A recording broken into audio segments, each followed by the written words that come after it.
और चल दिया। बस यही मनुष्य का जीवन है। घर परिवार की दुकान को हमने खूब सुंदर जमा के रखा है, बहू है, बेटा है, नाती है, पंती है, पोता है, बहुत जोरदार दुकान जमी हुई है। अब दुकान जम तो गई, माल भी खूब खप गया, माल भी खूब बिका। तुम जो कमा कर लाए, बेटे ने लिया, बहुओं ने लिया, पत्नी ने लिया, रिश्तेदारों ने लिया, नातेदारों ने लिया, कुटुंबियों ने लिया, सबने लिया। आखिरी में फिर क्या हुआ कि बाजार वापस बंद हुआ और कंधे पर लेकर चल।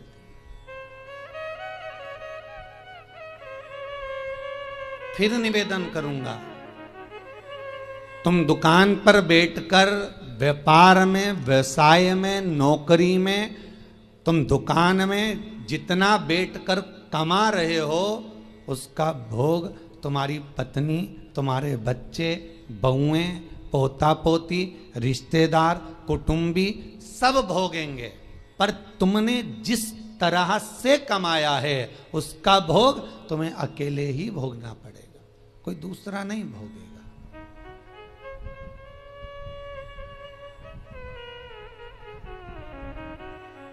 जीवन में कुछ कर्म ऐसा करते हुए चलो। पत्नी कहे जब तुम 2 अगरबत्ती लगाओ, पत्नी कहे जब तुम मंदिर जाओ, उससे अच्छा पहला फर्ज तुम्हारा होना चाहिए, क्योंकि कमाई तुम कर रहे हो। दुकान पर बैठकर झूठ, छल, बेईमानी, प्रपंच, कपट सब काम तुम कर रहे हो। पत्नी ने एक बार भी नहीं बोला कि तुम छल करना, कि बेईमानी करना, कि कपट करना। उसने तो केवल शादी के समय पर 7 भावर ली थी, तब पंडित जी ने किलवा दिया था। पत्नी के 7 वचन में से एक वचन था कि मैं तुम्हारे साथ ब्याह कर जा रही हूं तो मेरा भरण पोषण तुम्हें करना है। पर इतनी सी बात थी। उसके बाद पत्नी ने एक बार भी नहीं कहा कि तुम ढेर सारा कमा कर लेकर आओ। बच्चे कभी नहीं कहते कि पिताजी आप हमारे लिए झूठ बोलो, कपट करो, छल करो, बेईमानी करो। बच्चे कभी नहीं कहेंगे, ना पत्नी कहेगी। जब ऊपर जाओगे, यम की केत चढ़ोगे, तो यमराज तुम्हें जब नरक में पटकेगा तब कहोगे मैंने झूठ पत्नी के लिए बोला था, मैंने बच्चों को पढ़ाने के लिए, आगे बढ़ाने के लिए झूठ बोला था, मेरे अकेले को नरक क्यों पटक रहे हो? पत्नी और बच्चों को भी तो पटको। तो यमराज भी कहेगा झूठ तूने बोला, कपट तूने करा, बेईमानी तूने करी, प्रपंच तूने करा, तो भोग भी तो भोग, दूसरा काय को भोगेगा। इसलिए माता तुम्हें चिंता करने की जरूरत नहीं, तुम तो जोरदार जूड़ा मूड़ा बांध के अच्छे से रहो। पर मुख से तुम्हारा नाम है धर्म पत्नी। एक होती है पत्नी जो पति को पतन के रास्ते पर ले जाती है, सिनेमा घर ले जाती है, मायके ले जाती है, शॉपिंग मॉल ले जाती है, वो पत्नी कहलाती है। एक होती है धर्म पत्नी जो पति को धर्म के पथ पर लेकर जाती है। एक होती है धर्म पत्नी जो पति से कहती है, कथा आ रही है शिव महापुराण की, थोड़ी देर सुन लेना। अरे तो मैं दुकान पे नहीं बैठूं, दुकान पे टीवी लगवा लो, दुकान पर मोबाइल रख के सुनो। अरे नेट का खर्चा कौन सीवर वाला महाराज देगा? 150-200 रुपए का नेट चले तो कौन कौन महाराज देगा क्या? तो पत्नी उस समय पर एक शब्द जरूर बोल दे कि कमा किसके लिए रहे हो, पहले ये तो बता। घर में रोटी का डब्बा लगा लगाया रह जाता है, पत्नी फोन कर करके रह जाती है, आ जाओ भोजन तैयार है, आ जाओ। ग्राहक ऐसे टूट पड़ रहे, ऐसे टूट पड़ रहे कि 1 मिनट तो खाना खाने की फुर्सत नहीं। और बच्चा टिफिन लेके आ गया तो टिफिन 2 घंटे तक रखा दिया, ठंडा हो गया, सारा की सारा बेकार हो गया। और तुम वो ठंडा भोजन गाय की सांदी जैसा बस खा रहे। ऊपर से दुकानदार फिर ग्राहक बोल रहे सेठ जी मुंह में रोटी, सेठ फिर निकाला। किसके लिए कमाया भाई?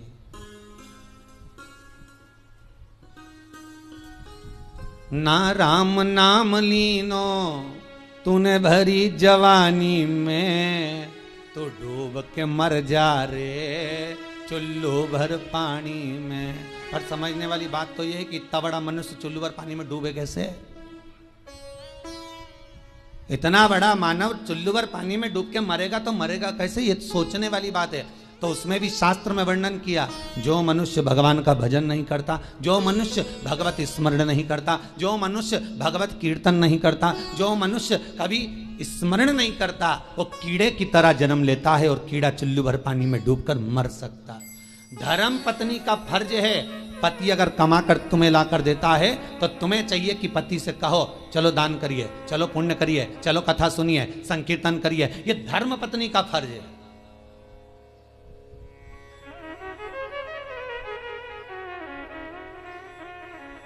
सारे कथाकार मिलके, कई बार हमने सुना लोग उसको क्या नाम थी जिसकी नाक कट गई थी रे, है? तुम लोगों को बड़ा मालूम है।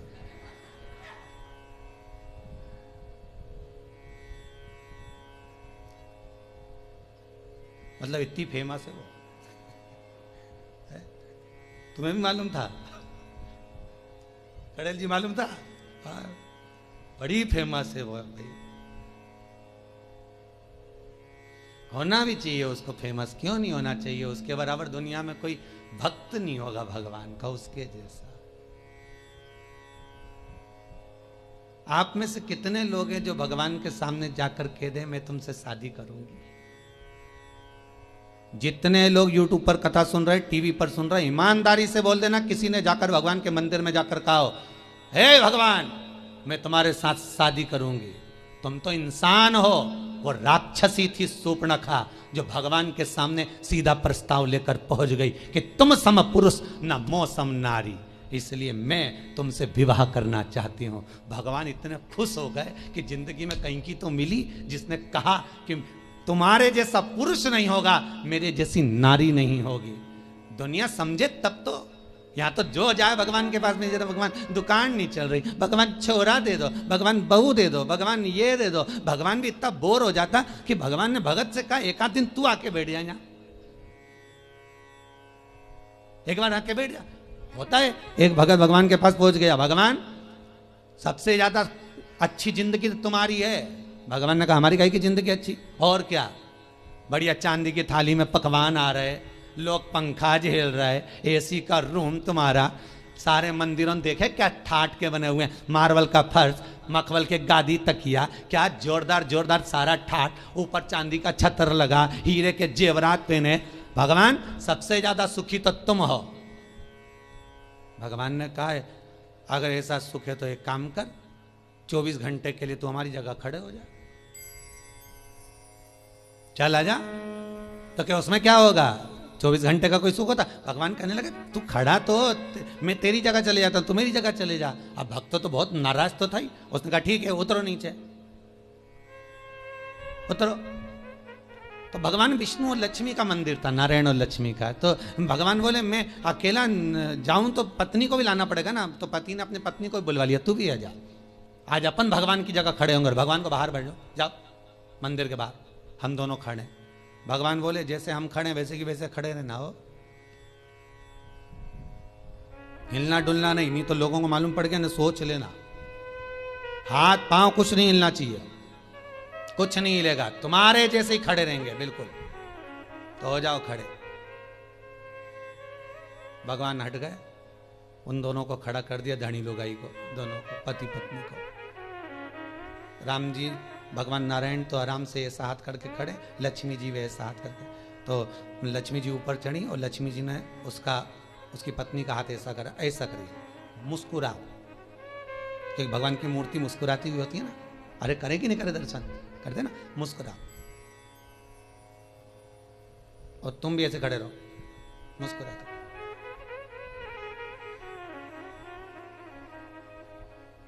इतना छोटा सा तो काम, एसी का भी तो रूम है, अभी खाने को भी तो चांदी की थाली में सब मिलेगा।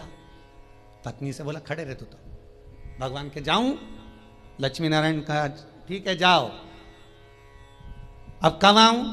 भगवान बोले, तो वो बोला अभी हम सारा सुख भोग लें फिर आना आराम से। हाँ ठीक है, कल आ जाऊं कि आज ही आऊं? नहीं तुम तो शाम तक वापिस आ जाओ। हम भगवान वहां तक गए तो इन्होंने मुंह फिर उतार लिया। लक्ष्मी जी बोली मुस्कुराओ, फिर मुस्कुराओ। अब सब भगत दर्शन के लिए आने लगे भगवान के। ये दोनों मूर्ति ऐसे खड़े,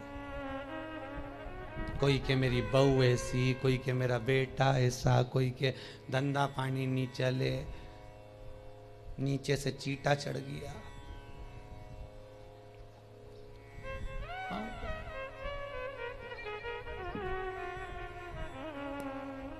अब नीचे से चीटा चढ़ा तो पत्नी सीधे खड़े रहो, सीधे खड़े रहो, वहां से मुस्कुराए कि चीटा भगाए।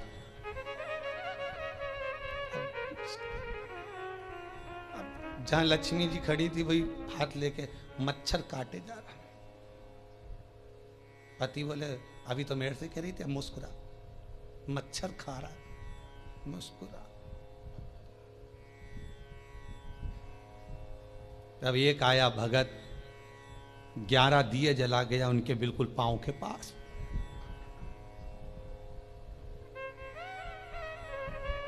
पत्नी बोली आग लगा के मानेगा। पति बोला मुस्कुरा, मुस्कुरा। अरे धोती जल जाएगी, मुस्कुरा, मुस्कुरा। ऐसे खड़े रहो, हिलना नहीं है, बिल्कुल मुस्कुराइए। तब एक आई बेचारी नैनों से नीर बहाती हुई, भगवान बहुत दुखी हो गई। इतने में जो पास में खड़ी थी पत्नी, हमारे से पूछ ले हम कितने दुखी हैं। पति बोला तू चुप रह, मुस्कुरा, बस मुस्कुरा। चांदी की थाली में भोजन लग के आया। पति पत्नी के मन में धीरज बंधी। 8 घंटे से खड़े थे। घर पे होते तो चाय भी पी लेते, यहाँ तो कुछ भी नहीं आया। अब खाना आया है, जल्दी से खा लेना।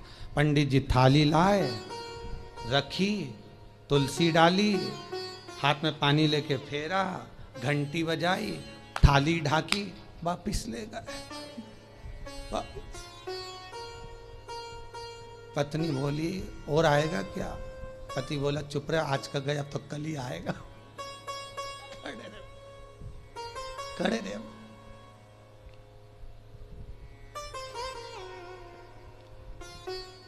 शाम के समय भगवान नारायण और लक्ष्मी आ गए। क्यों भैया, सुख में तो हो कि आग लगे बस सुख का नाथ, तुम तो तुम्हारी जगह खड़े हो जाओ, हम तो हमारे अच्छे, तुम वहीं आ जाओ वापिस। जल्द भगवान बोले हम तो नहीं आ रहा, तुम ही खड़े रहो, कि हमारे बाप की सौगंध है, हम दूसरी बार भगवान नहीं बनेंगे, तुम तो खड़े हो जाओ। बड़ी मुश्किल से भगवान नारायण लक्ष्मी फिर खड़े हुए।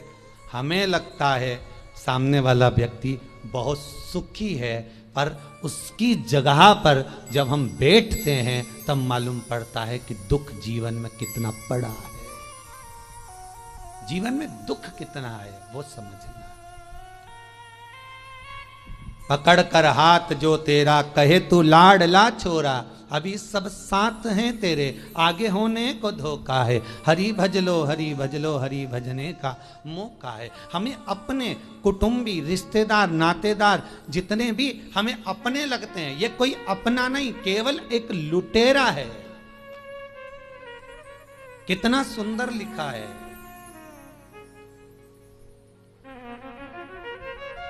अगर आप लोग कभी गया जी गए होगे पिंडदान करने के लिए, तो गया जी में, गया जी के रेलवे स्टेशन पर एक बड़ा बोर्ड लगा हुआ है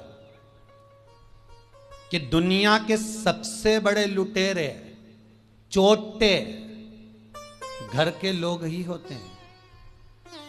एक आपकी श्वासें चुरा रहा है, एक आपका समय चुरा रहा है, एक आपका धन चुरा रहा है, एक आपकी संपदा चुरा रहा है। उस रेलवे स्टेशन पर लिखा है कि सबसे बड़े लुटेरे चोटे अपने ही होते हैं, और नीचे लिखा है सावधान रहिए। किससे? किससे सावधान रहे? अर्थात जो लूटने में लगे हुए हैं। कोई कहता पापा जी पापा जी पापा जी कहकर उनका सारा समय खा रहे हैं, मम्मी जी कर कर उसका सारा समय ले लिया, सब कुछ तो समाप्त हो गया। वो चरित्र कितना सुंदर है साहब, कि एक व्यक्ति के घर में शादी थी, बहुत गरीब बड़ा व्यक्ति है,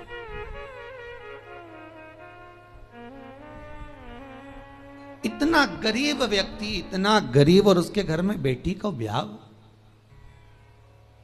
धन कुछ नहीं। लड़के वालों से कह दिया सा मैं बहुत गरीब बड़ा हूं, मेरे यहां कुछ भी नहीं है, तो क्या बारात आएगी तो उसको कुछ तो दे सकते हो? हमें रकम मत दो, दहेज मत दो, पर कोई आएगा तो उसको कुछ तो दोगे ना खाने को। तो क्या साहब मेरे पास में केवल थोड़ी सी शक्कर ले आऊंगा, नुक्ति बनवा दूंगा, खोपरा पाक बनवा दूंगा, खिला दूंगा। बहुत गरीब हूं। बेचारा गया मांग दोंग के, लोगों के हाथ जोड़कर, पांव पड़कर, निवेदन कर कर सेठ जी के यहाँ से एक शक्कर की बोरी उठा कर लाया। घर में लाकर पत्नी से कहा, ये शक्कर की बोरी रखी है, बेटी की शादी के लिए रखी है, हाथ ना लगाना। कोने में रख दिया है। हलवाई से बात कर कर आया हूं। हलवाई कह रहा था मैं आ जाऊंगा, बना दूंगा। अपने पास घी नहीं है, पर हलवाई बहुत अच्छा था, वो कह रहा था मैं ले आऊंगा, तुम बहुत गरीब पड़े हो। शक्कर की बोरी रखी है, ध्यान रखना। शादी की तैयारी में लग गए सब। 2 दिन बाद बारात आना है।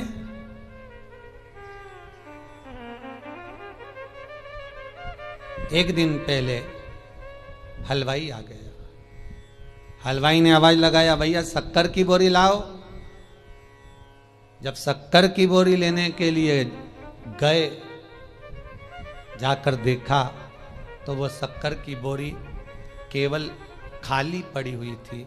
उस पे किसी बच्चे ने सोया हुआ था, किसी मेहमान का बच्चा, उसने गंदगी कर दी थी। बोरी भी गंदी हो गई, हाथ लगाने के लायक नहीं बची। क्या हुआ था इस बोरी में? समाप्त तो हो गई शादी की एक दिन पहले। बस कुछ नहीं, घर में मेहमान आ गए। गरीब बहुत थे ये, तो मेहमानों को कुछ खिला पिला नहीं पा रहे थे। एक बच्चा बोरी से टिक के बैठ गया। उसने बोरी में उंगली करना प्रारंभ करा, एक छेद बना दिया, छेद में से शक्कर निकाल के खाने लगा। इतने में उसकी माँ आ गई। छोरा क्या कर रहा है? शक्कर खा रहा। माँ ने भगाया, वो भी पल्लू लगा के उसमें से शक्कर निकाल ली। किसी तीसरे ने देख लिया, क्या कर रही? कुछ नहीं, चाय बनाने के लिए शक्कर लिया। वो भी लग गई, उसने भी शक्कर निकाली। जितने मेहमान आए थे सब शक्कर खा गए, रिश्तेदार खा गए, शक्कर की बोरी पड़ी रही। हलवाई आ गया, आवाज लगाया, साहब शक्कर ला दो, चाशनी बनाना है, नुक्ती बना दूं, खोपरा पाक बना दूं, लाओ जल्दी लाओ। अंदर गया तो शक्कर की बोरी तो खाली पड़ी है। आवाज लगाया पत्नी को, सुनती हो? पत्नी दौड़ के आई, क्या हुआ स्वामी, शक्कर की बोरी कहाँ है? पत्नी बोली ये कहीं है। अरे शक्कर की बोरी कहाँ है? तो क्या ये तो मैं शक्कर की बोरी पूछ रहा हूं, तो ये क्या नमक की है तो शक्कर की। शक्कर की बोरी कहाँ है? तो ये शक्कर की बोरी की शक्कर कहाँ गई? पत्नी बोले मुझे क्या मालूम कहाँ गई, सब समाप्त हो गई। अब लेकर वो बोरी को गया, हलवाई से कहा भैया अब तो कुछ है नहीं इस बोरी में, झड़ा दी। बहुत गंदी हो गई थी, बाहर आखिरी में उसमें गंदी इतनी हो गई थी कि आग लगाना पड़ी। तो आग लगाते भी झड़ा के देख रहे हैं कि थोड़ी बहुत शक्कर निकल जाए तो चाशनी बन जाए और नुक्ती बन जाए, और कुछ नहीं बन पाया। तब धड़ धड़ाता हुआ बारात आ गई, और बारात दरवाजे पर आई तो रो रहा था। क्यों? क्योंकि खिलाने के लिए, देने के लिए कुछ भी नहीं बचा था। खूब रोया, तड़पा। ये शक्कर की बोरी और किसी व्यक्ति की कथा नहीं, ये अपनी है। ये शक्कर की बोरी है, ये शरीर। जैसे बोरी पेक लेकर आए थे उसी समय, जन्म के समय पर ये बोरी पूरी बंद की बंद आई थी। आंख नहीं खुली थी, कर्ण नहीं खुले थे, मुख नहीं खुला था, संपूर्ण बोरी बंद की बंद आई थी। ये संपूर्ण बोरी। फिर हॉस्पिटल में किसी ने इसमें छेकड़ा कर दिया, डॉक्टर सिस्टर ने धप मारी, छेकड़ा हो गया। सबने शक्कर खाना प्रारंभ कर दी। मेरा लल्ला, मेरा कल्ला, मेरा बल्ला, सब शक्कर खा गए धीरे धीरे धीरे धीरे। और आखिरी समय तक, अंतिम समय जब आ गया, 70-80 साल 90 साल हो गए, शक्कर की बोरी जब पूरी खत्म हो गई, श्वास दुनिया के लोगों ने, रिश्तेदारों ने सब काम में लगा लगा के ले लेकर शक्कर समाप्त कर दी। श्वास जब शरीर से चली गई, शक्कर की बोरी खाली पड़ी हुई है, कोई हाथ नहीं लगा रहा उस शरीर को, वो मर चुका है। यमराज आएगा धड़धड़ाता हुआ बारात लेकर, स्वागत के लिए क्या रखोगे? शक्कर की बोरी पड़ी है। और बचा था तो आग लगाई तो उसमें भी शक्कर के दाने ढूंढ रहे हैं। तीसरे के दिन जाके तो चार अस्थियां ढूंढ रहे हैं कि इससे नुक्ति बनाए कि खोपरा पाक बनाए। करे क्या? समाप्त।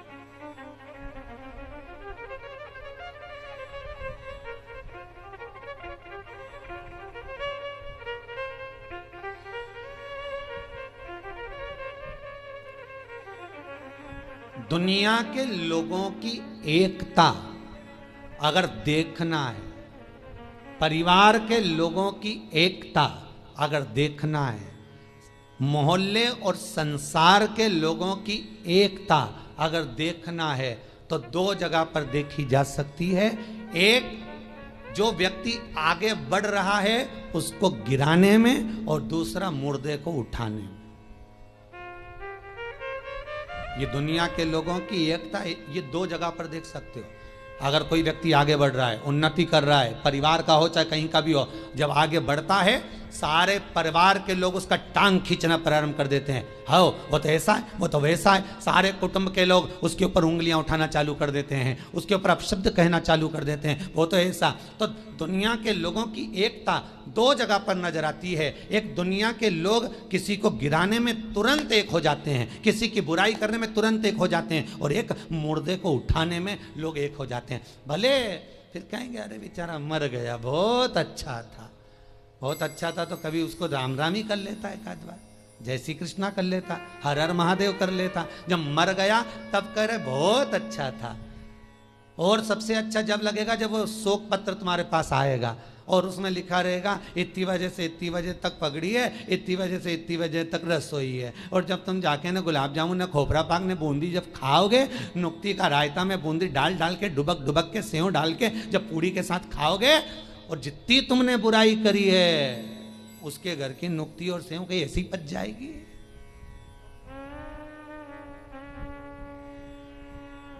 ऐसे ही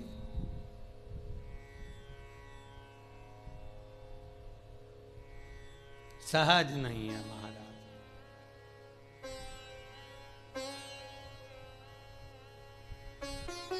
मानव जो है जीवन व्यर्थ है।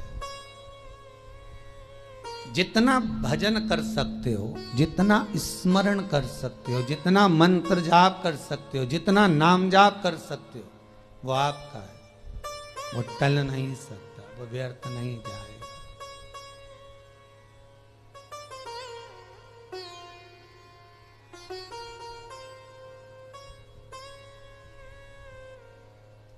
तुम्हारा किया गया भजन, तुम्हारा किया गया कीर्तन और तुम्हारा विश्वास शंकर के प्रति खाली नहीं जा सकता, खाली नहीं जाएगा।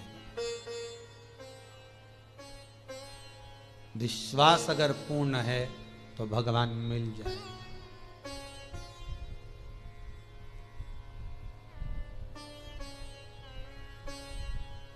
विश्वास की अगर पूर्णता है तो भगवान कहीं दूर नहीं है, भगवान हमारे करीब में, भगवान हमारे नजदीक में।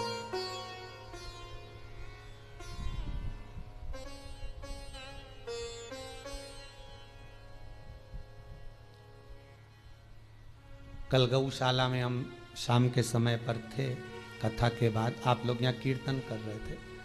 शाम को एक भोपाल से परिवार आया था, वो थोड़ी देर यहां बैठे फिर गौशाला पर आए।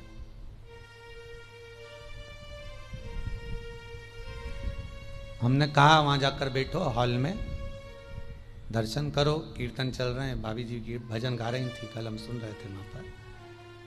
तो हमें तो केवल दर्शन करना था, इसलिए यहां पर आए हैं, आपसे दो शब्द मिलना है। मैंने बोलो, हम यहाँ मिलते करते थोड़ा सा कम ही है, अभी कोरोना महामारी के कारण बहुत दूर किसी से नहीं। बोलिए क्या बात है, इतनी रात को आप आए? दिन में आते तो पूरा गौशाला देखते, वृद्धाश्रम देखते जो बन रहा है, कुबेर भंडारी का मंदिर देखते। कहा गुरुजी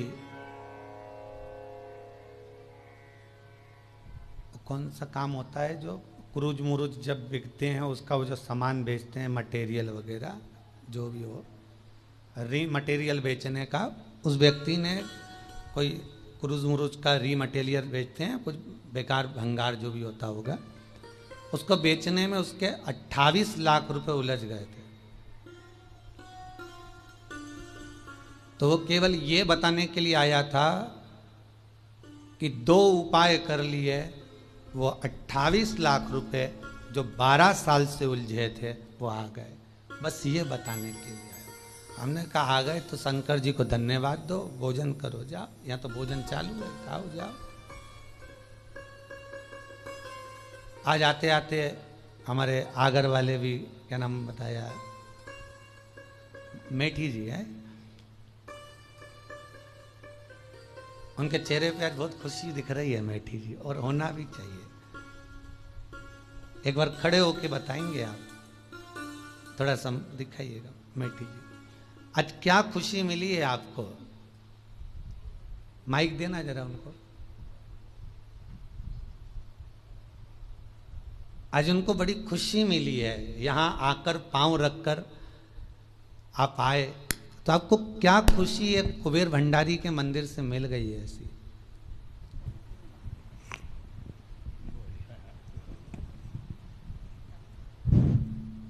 हम आगर से जब चले थे तो इस भावना के साथ चले थे कि गुरु जी से कोई साधन पूछेंगे, ये मेरा बिछोट बच्चा है जी, और ये इसका पुत्र है, ये बहू है, ये बड़ा बच्चा है जी, मेरा बिछोट बच्चा जो है, वैसे ये मेडिकल स्टोर पे बैठता है, ये भी मेडिकल स्टोर है, पर बिछोट ने वो इंजीनियर हो गया, बोले मैं तो नौकरी करूँगा।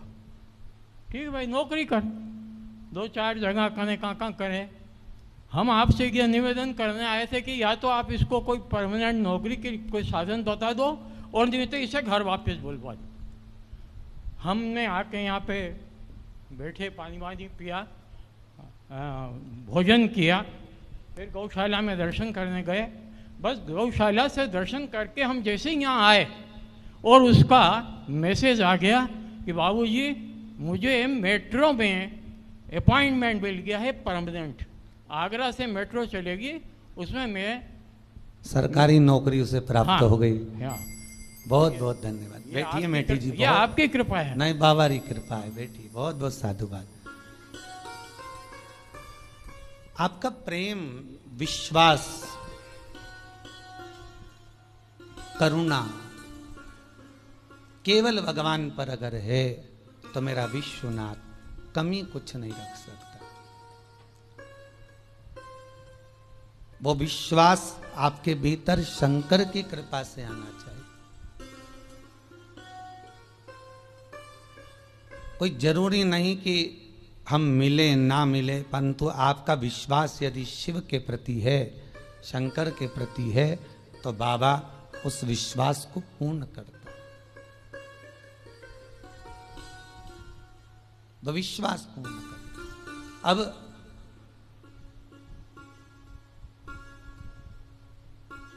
हीरा तो सबके भीतर समाया हुआ है, वो भगवत नाम का हीरा, वो सबके भीतर है। राम नाम, कृष्ण नाम का वो हीरा, ये आत्मा का एक भाव का हीरा, पर काम, लोभ, विषय, वासना, आसक्ति, तृष्णा जो चारों तरफ लपटी हुई है, उसके कारण हम भगवान तक पहुंच नहीं पा रहे।